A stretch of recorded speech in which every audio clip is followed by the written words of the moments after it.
The physical absence of my teacher, R.K. Jain, dampens my enthusiasm to stand over here. But his unpresent presence really gives me immense courage to stand and speak. Well, friends, I really thank Professor R.K. Jain to call me and said that, Vivek, I want you to be a panelist. And I was shocked because, I'm the youngest of all professors sitting here, having not even spent half the years which they have spent in the profession. Nevertheless, that's the way actually JNU CSSS, Center for the Study of Social System, has groomed their younger colleagues. And thank you, sir, once again. I thank GRFDT for also accepting that, look, I should be a panelist. So I stand before you. You see that when you are the last speaker, then you have minus points as well as positives. So you have already spoken, so I have to think that where to start with. So let me also begin with this book, Innovative Departures in Anthropology and Indian Diaspora, is the work of an academician who has been involved in the distinguished career of approximately 6 decades, 57th year. If you really take from his freshest volume, and the editor is here, Professor Renuka Jain, Renuka Singh. Sorry. You see, you are a student, and pedigree goes on and on. You see. I couldn't make it. So I'm happy to call myself Vivek Jain. That's not a problem. And legacy is there because, in a small kind of kinship, usually the JNU kinship, I married one of the brightest student, Professor Jain's brightest student. So you see, this is a small family. And I come from Lucknow University also. So there is long, actually, connectivity. Now this, if we really take this National University stint, he started in 1961. I was not even born. And when he took even the second job in Oxford University, 1966, even then I was not born. So you can very well imagine, who am I to really think and even stand before you? But even then, I think, let me attempt a little bit.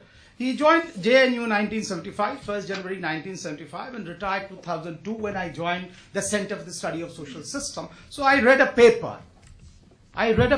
In his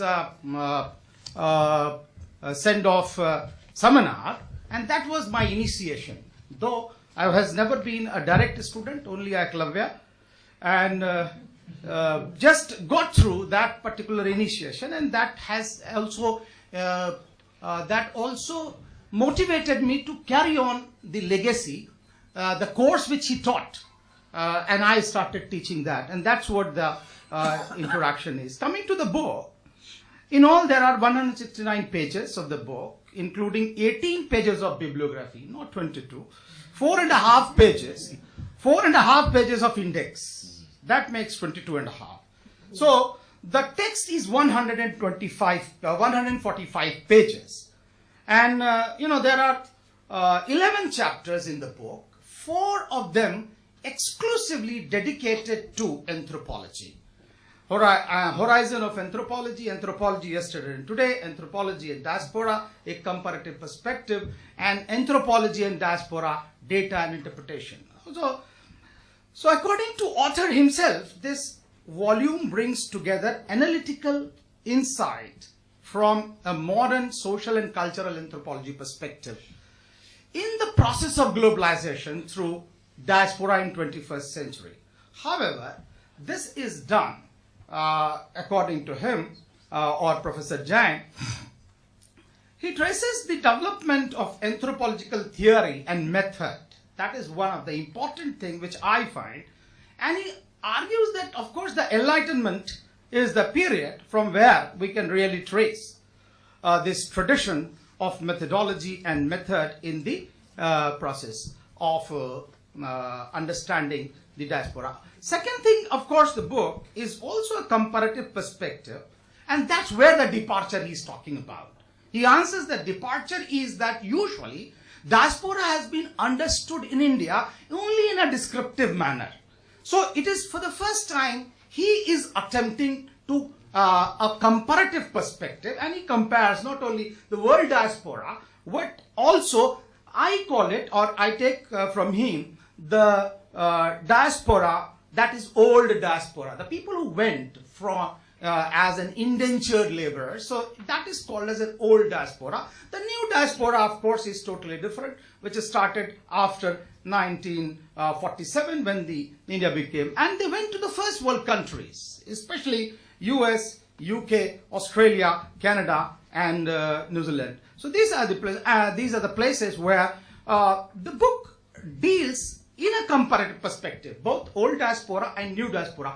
But the empirical data he has taken from South Africa as well as Malaysia, and I keep that in old diaspora. So the empirical data comes from the old diaspora, yet the analysis he has included from the first world countries. Little Indias are of course there. And you can think of Jackson Heights as Little India, and also looking to UK, we can say I've done a little bit of field work also outside, though my introduction was not that much elaborate as it could have been, because I did a stint. I don't know why, actually there was a lot of time to. I have also been a Fulbright fellow, taught in Columbia University. I also taught at Humboldt University and did my field work during that period. But I think that got missing by the introducer. I don't know, deliberately or... So this work includes important case studies, detailed empirical explorations of multicultural societies of Malaysia and South Africa.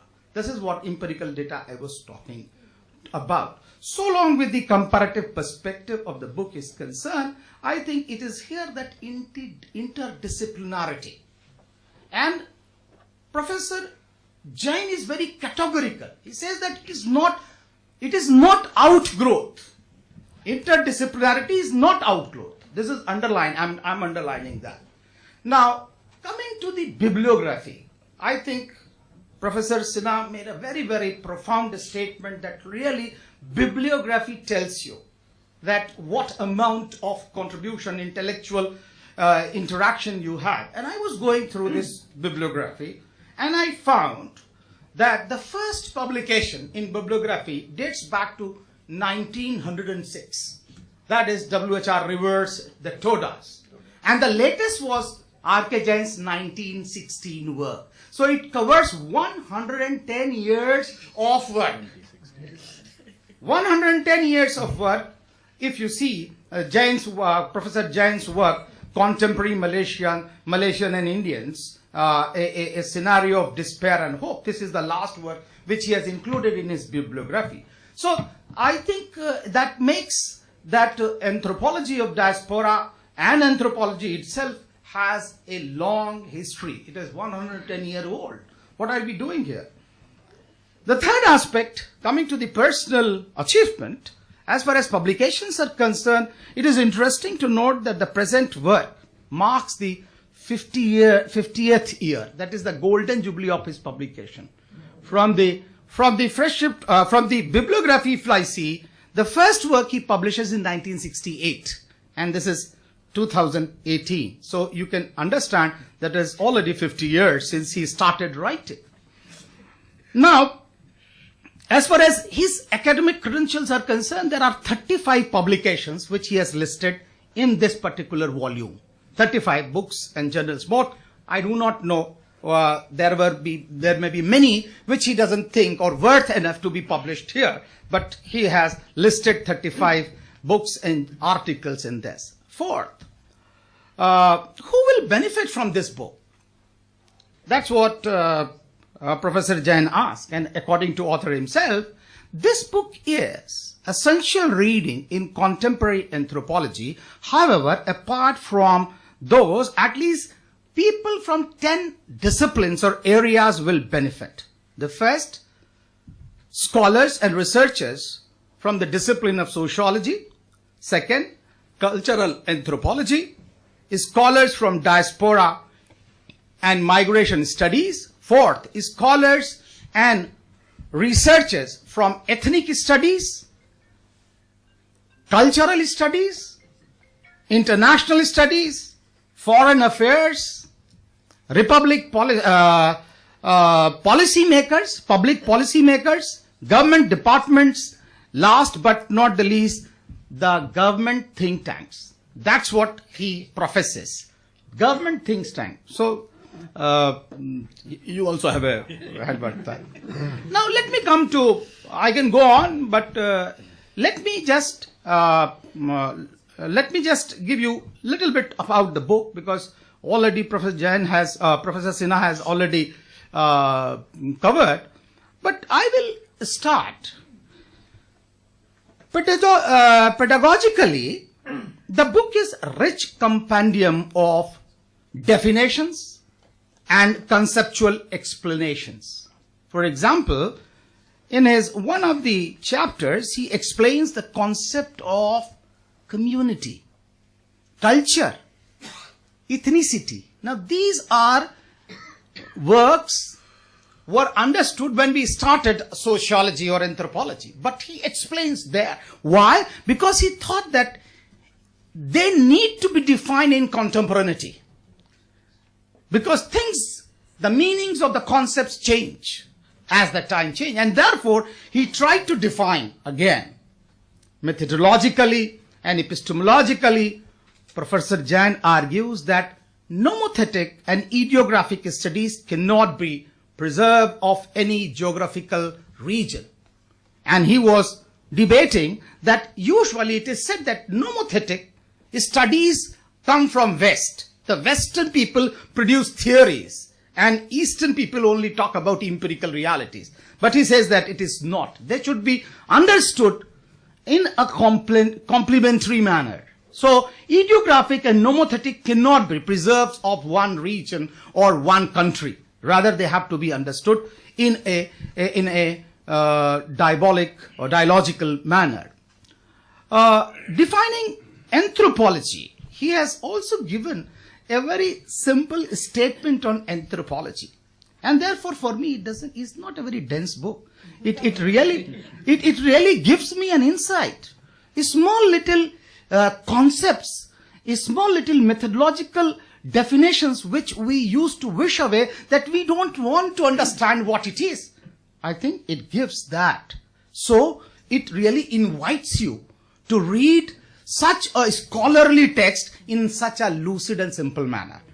Now, defining anthropology as a unified body of knowledge, a human science. I have not read this definition. Anthropology is a human science. I have read many definitions, but this is the simplest of all.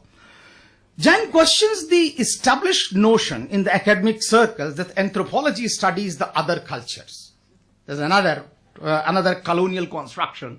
And I'm reminded of Immanuel Wallerstein, who talks about open up social sciences, where he talks that how anthropology emerges just because of colonialism, or colonialists wanted to understand the other cultures who had no written records.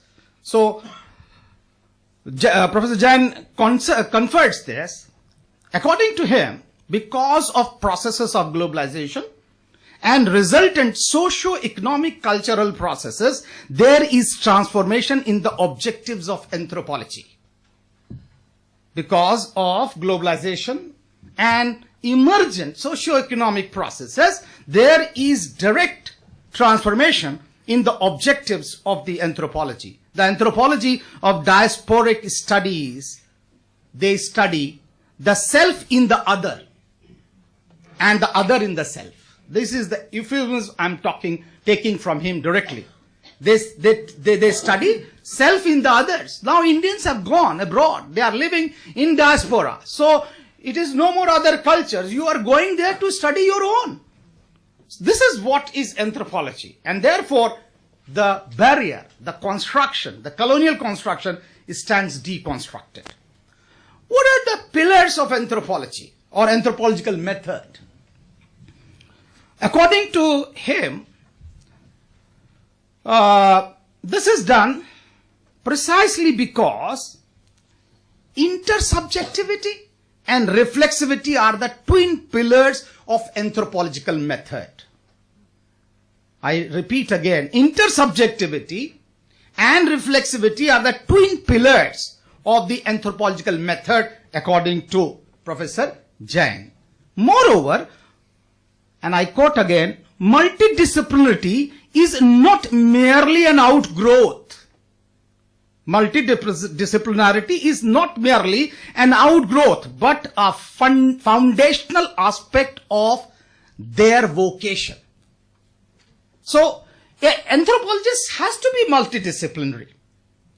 He cannot do with one discipline. He has to have knowledge of different disciplines. Now, this is little bit of understanding which I have of anthropology. Being a sociologist, I tried to lay hand. I may be unsuccessful, but I have tried, and my teacher will grade me better, I know. He always was a very, lenient grader. Now, this brings me to the second aspect, and this is diaspora.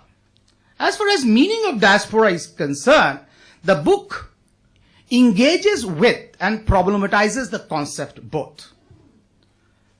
It engages and as well as. Professor Jain argues that according to anthropology of diaspora, diaspora is a relatively stable and numerous transnational migration and settlement of communities, variously conceived homeland. Variously conceived homeland. There is not a homeland. And this is another departure which I find. Usually it is considered that there is only a homeland in the diaspora. And people think, William Safran in 1991, when he's talking about the 6 characteristics of diaspora, he is aware of that also. And Professor Jain takes note of that. But he argues that what is so important about this? So he says that departures are the most important aspect of diaspora. The 6 characteristics are there.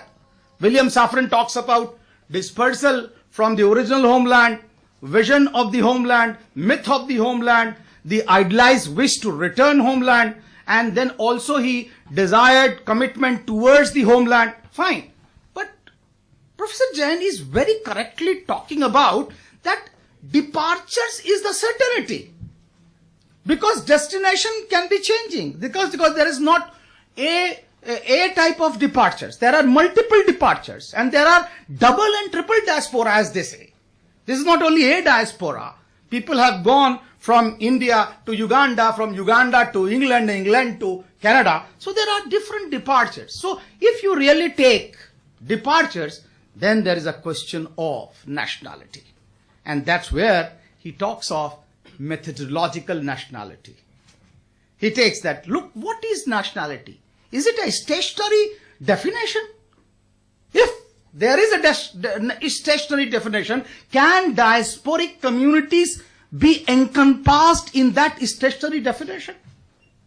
They cannot be. And therefore, you need to have a methodological definition of nation itself. As far as Indian diaspora is concerned, he says that they number some 25 to 30 million, according to this book of modern Indian diaspora, and it became the modern Indian diaspora. This is important for us. He argues about the modern Indian diaspora began in 3rd decade of 19th century. And as far as geographical, geopolitical terms is concerned, he divided them into 8 regions, 8 variations. From South Asia zone to Gulf. I'm not giving the details. I thought that you will read the book. The next aspect about diaspora is that, is it a monolithic whole? Is Indian diaspora a monolithic whole? No, according to him. It is transnational, the whole of South Asian subcontinent being the unified point of immigration. That is fine. People do not actually migrate only from one point In South Asia, there are 8 countries and people have migrated from there. And therefore, there are multiple points of migration. So how can they be one? Second, on the other hand, there is a substantial regional variation. Tamil diaspora, Telugu diaspora, Marathi diaspora. Now, this whole aspect of, there is also variation in terms of voluntarism. People have migrated voluntarily. Where will you keep them?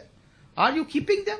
And the present day, how this happened, the NRIs, the PIOs, they are all basically trying to differentiate the particular population known as Indian diaspora. Therefore, how can it be monolithic? I can go on, but I will not take much of your time. But as a sociologist, I saw the bird's eye view of an anthropologist in the book. He captured in chapter 9 the presence of caste in Indian diaspora, which is so easily missing in numbers of literature, especially in modern. I don't know why Indians are shy of this particular institution, though they are actually. And I keep on telling people that when people migrate, they do not migrate only as biological souls. They take their cultural baggage as well. And so caste is one of the most prominent baggage. How it has been, actually, after Schwartz in 1968, I have not read much on the caste in Indian diaspora, but I have been reading continuously in Professor Jain's work, starting from Indians abroad to plantation workers, to Malaysian revisited in Bhikkhu Parikh's work, in one of the works. And here also he says that this is based on longitudinal anthropological research of last 50 years. So he is giving you the time period that he has been observing caste as an institution for last 50 years. Caste by name and certain associated behavior, stereotypes is still there. Caste by name and certain associated behavioral stereotypes is still there. In marriages and certain communal activities, there have been changes and upheavals. But by and large, caste endogamy and certain restricted amount of occupational specialization is still practiced. There is a notional ritual hierarchy of caste. However, when it comes to actual mobility among caste, the large groups of caste like non-Brahmins and Adi Dravida, there is evidence not only of its observance but also actual reversals. What is that? The Adi Dravidas have really gained. They have gained mobility. And they have gained mobility to a certain extent. They have become really millionaires. Not only that, they own a bus company. They own a cinema hall in the town. And they are also priests in the temple. Now, the only part which was missing, that how have they really gained the mobility? This was my question, because he gives some lessons to India also in this particular regard. But I do not know why he was silent, that how have the Adi Dravidas gained mobility. He talks about social justice in South Africa. Again, a very, warm gesture, because some person are committed to social justice, and that's reflected in the writing. And that's where the term social justice itself in diaspora was a welcome, gesture on my part. Another interesting proposition with Jain in this book is culturalization of politics. He is not talking about politics, politicization of culture. Rather, he's talking about culturalization of politics. This is something, a new epithet, I think one has to engage with. Last but not the least, I am just trying to conclude the engagement of the author with the contemporaneity of the diaspora is really telling. The contemporaneity, he is highlighting the hierarchy and inequality within the diaspora. There is the first world diaspora in US, Canada, in Australia, and there is a working class diaspora in Middle East. What is more significant about this diaspora, which is in the Gulf, that the actual contribution is much bigger by the workers to the coffers of India. This is what he registers. Is much greater in the form of remittances, which comes to Indian coffers. And these people are, and he uses the term and I quote, many of them whom are working class, lower caste and Muslims. This is what is sociology and anthropology meshed together, not the only international relations. The diasporic population, however, have not been, this diasporic, the Gulf workers, they have not been offered any special privileges by the Indian government, which is rather, very depressing, because you have given a warm welcome. You have got a arousing welcome from the first world diaspora. But what about them? I think that's where I will end. Thank you so much.